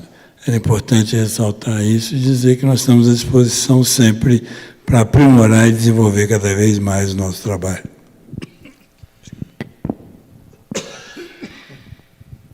Só vou estender a pergunta a você, Júlia, além de falar do programa de estágios, mas justamente qual é todo o trabalho que é feito pelo Instituto e se especificamente com a Brasiliana, que tem ela circula e ela tem essa abrangência, né, essa disponibilização junto ao público por ser digital, né, principalmente, mas que outros programas vocês também fazem para aquele público tão, digamos assim, a localização é tão, assim como o SESC, as diferentes unidades, a Biblioteca Mário de Andrade, que tipo de ações vocês fazem para atrair o público e se há alguma ação específica para as brasilianas? A gente, a parte dos acervos fica concentrada na sede do Rio de Janeiro. Então, a gente tem até lá. Diferentes públicos em diferentes sedes. Em relação aos estágios, a gente tem estagiários em todos os setores do Instituto. Toda a nossa seleção e segue a nossa política de diversidade e inclusão, então, enfim, o processo de seleção dos estagiários é o mesmo que dos demais funcionários. E a gente tem sempre uma preocupação em ter uma formação, de oferecer uma formação para esses estagiários.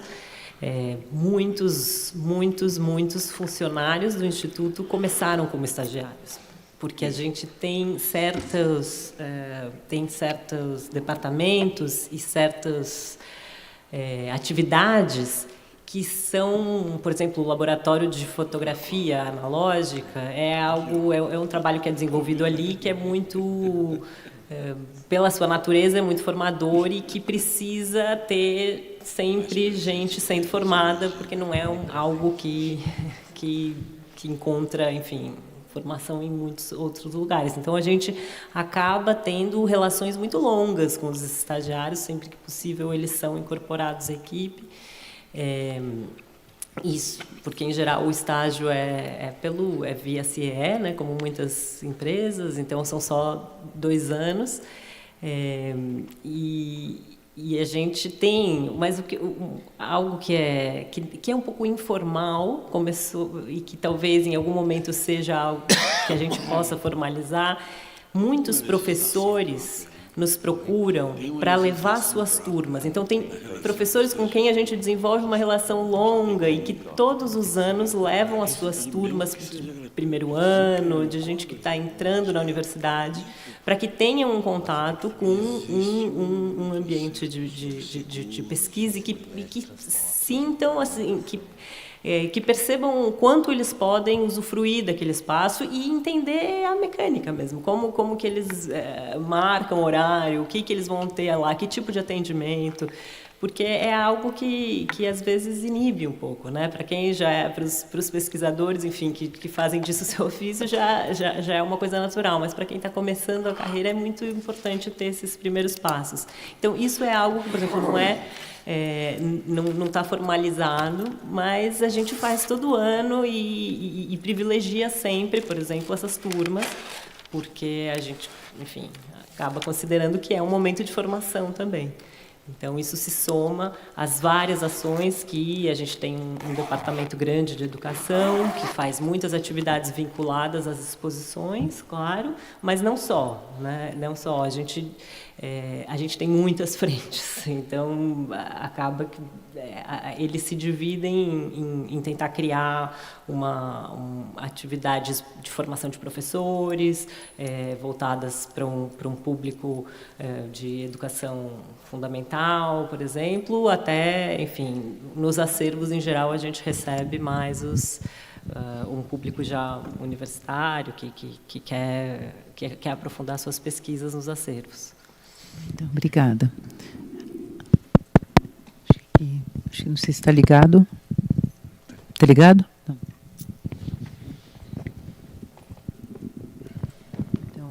Então, Câmbio. O Maurício Trindade gostaria de nos dar um depoimento pelo que o Alexandre nos falou, por favor. Então. Área do Mário. Especialista em Mário de Andrade. Doutor Mário de Andrade. Não, eu só quero fazer uma homenagem, então, né, à memória do José Mindlin e da Guita, porque eu tenho conversado com a Betty durante algum tempo já. Eu tive a oportunidade de trabalhar na Metal Leve quando eu tinha 13, 14 anos de idade. E eu fiz Senai, reparador de equipamentos eletrônicos. Eu trabalhei no chão de fábrica, né? E eu acompanhei durante... Isso foi em 88, 89 e 90, quando eu terminei o curso, né? Então, a Metal Leve pagava para que eu estudasse, e eu fiz 1 ano de estágio. Coincidiu com a época do Collor, né? Então o meu contrato não foi renovado, mas eu lembro do seguinte: em 90, teve uma grande campanha no chão de fábrica de incentivo à leitura, que durou o ano inteiro, né? Eu lembrei agora, porque ouvindo, né, o Fabiano falar da questão, né, de uma política para isso, eu lembrei, né? Eu tinha 14 anos de idade, e eu lembro que eu fiz um curso de literatura brasileira que foi oferecido, que acontecia justamente na hora do almoço, durante meia hora, E havia também oficinas de redação, né, e incentivo à leitura com uma variedade muito grande de livros, né. Então, só queria deixar essa recordação, porque eu lembro muito bem que eu era acompanhado pelo departamento de pessoa, né, de pessoas, né, da Metal Leve. E eu lembro que numa conversa eu falava assim, nossa, que legal poder pegar livro, poder fazer cursos. E aí a responsável disse assim, é o presidente que pede para a gente fazer isso, o presidente pediu, tem que fazer. Né? Mas justamente não era uma determinação do departamento de pessoas, né? Quer dizer, justamente o presidente que se preocupou com isso. Né? Então era só essa lembrança, eu acho que é uma lembrança muito bonita e uma homenagem aqui. Obrigado.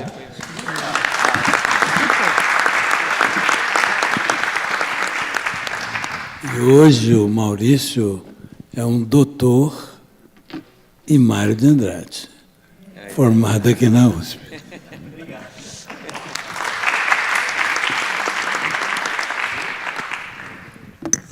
Uma daquelas pessoas que esse ano estaremos trabalhando nesse aniversário de Mário, não é? Que a gente não vai poder esquecer. Então, estaremos todos envolvidos nisso aí.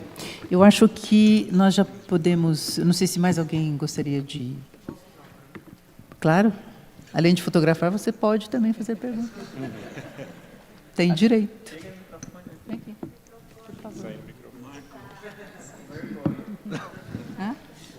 Imagina, vira para o público que você pede a pergunta. Oi, gente, boa noite. Então, ainda entrando sobre isso da questão do estágio, eu quero ser produtor cultural e eu sinto uma grande dificuldade de acessar esses espaços, por exemplo, as instituições de vocês. Eu já mandei vários currículos, etc. E eu também sinto que isso também parte de uma falta de formação, sabe? De ter cursos sobre formação cultural, sobre editais, sobre acesso a essas coisas.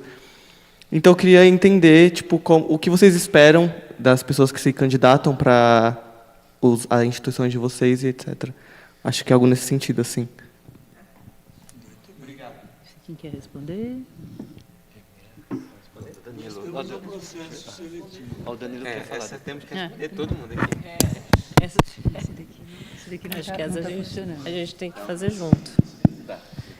Câmbio não. A gente tem, como os estágios, eles em geral são destinados a um determinado setor. Então, a gente costuma descrever um pouco o que se espera, né, e um pouco o que a pessoa vai encontrar, né, a pessoa que se candidatar, de acordo com o setor onde a vaga está aberta, onde ela vai atuar. Então, tem uma gama bem ampla, né, de atividades. A gente recebe realmente muitos currículos, a procura é cada vez maior e a gente sabe que, enfim, também não são tantos equipamentos culturais e lugares onde as pessoas podem se candidatar. Então, realmente, a nossa procura é grande e tem se tornado cada vez maior, porque o Instituto Moreira Salles cresceu muito nos últimos anos e claro, agora em São Paulo, depois da construção do prédio na Avenida Paulista, enfim, teve uma abertura, né? Teve toda começou a ser muito mais conhecido do público e a gente começou a receber cada vez mais candidatos, enfim. Sempre que a gente publica muito pelas redes sociais, a gente já diz qual que é o setor, um pouco o que se espera e, de acordo com o setor, um pouco o que a pessoa vai encontrar. Agora, a gente precisa fazer isso junto. Posso já? Pode, claro, depois a gente então, passa já, por... já. Então, esse outro Esse aqui não está funcionando, né? Chega aí o microfone. Diferente do Informação bem rápida sobre a questão de estágio, como é que se acessa, como é que acessa os estágios. É publicado no nosso site, quando temos a abertura de vagas, enfim, e é feito um concurso. É obrigatório fazer uma prova, um concurso, e as pessoas se candidatam, e aqueles que são aprovados são absolutamente dentro da lei, né, obrigatoriamente, porque existe uma legislação própria que cuida disso, e nós temos todo cuidado, e há muitos anos sempre teve. São centenas de estagiários que nós temos em todas as nossas unidades, né? Então, Se juntar tudo, dá um número bem razoável, né? Tem mais, né? Os cursos suficientes de pesquisa e formação sobre produção cultural. E gestão da cultura. Centro de Pesquisa e Formação.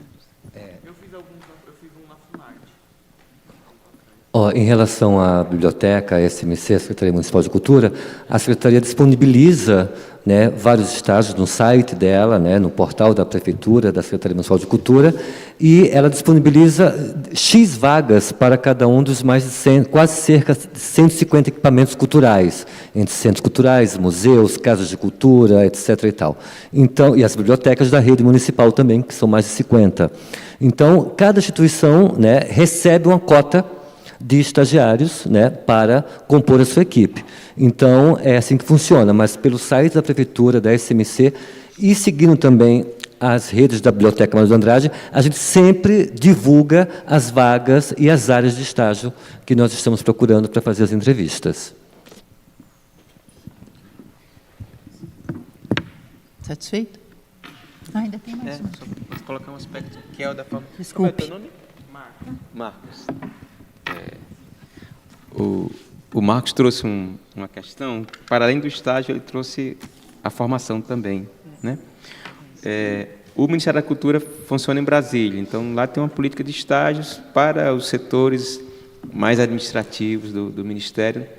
No entanto, tem as vinculadas, a Fundação Biblioteca Nacional, por exemplo, né? A Funarte, que você mencionou, ou o IBRAM, que é o Instituto Brasileiro de Museus, dentre outras vinculadas, né? Mas eu estou no MINC, responsável pela Secretaria de Formação, Livro e Leitura. Essa formação é formação artística e cultural. Então, está sendo aí planejado, já até um tanto avançado, as ações de formação artística e cultural, parte dela em parceria com o Ministério da Educação, a formação tanto no ensino básico, também no, né, que pega o fundamental e o médio, o ensino superior, isso é um braço com o MEC. Não sei se vocês lembram, talvez não seja do seu tempo, né, que você é bem jovem, mas havia um programa chamado Mais Cultura nas escolas e Mais Cultura nas universidades, e o Pronatec, que era de formação técnica. A gente está retomando também essa formação técnica para a cultura, e vamos estar lançando um programa de agentes, né, de bolsas de agentes culturais nas mais diversas áreas, não só das linguagens artísticas, mas também técnicas, certo? Para que esses jovens desenvolvam os seus projetos nas suas comunidades ou equipamentos e espaços culturais. Então, fique ligado aí que em breve vai vir novidades.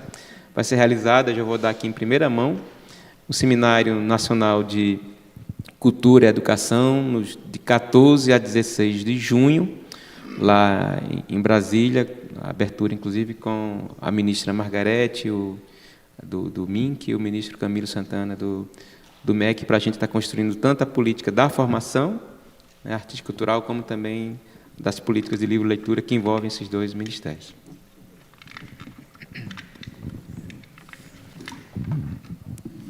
Então, infelizmente, vamos ter que colocar um pequeno ponto final. Não ponto final total, porque a gente, saindo daqui, pode continuar conversando. Então, queria agradecer imensamente a presença da mesa, Danilo, Miranda, Júlia, Fabiano, Jurandir, que trouxeram realmente, acho que, informações e nos fizeram refletir sobre muita coisa, né? Carregamos tudo isso.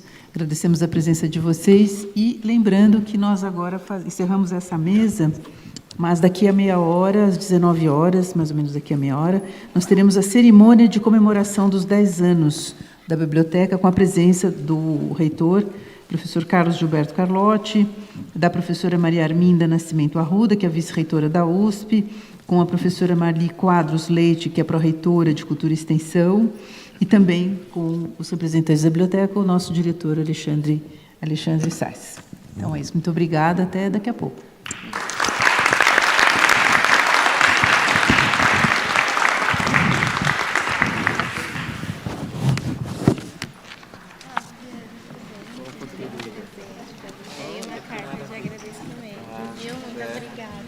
Eu que agradeço, viu?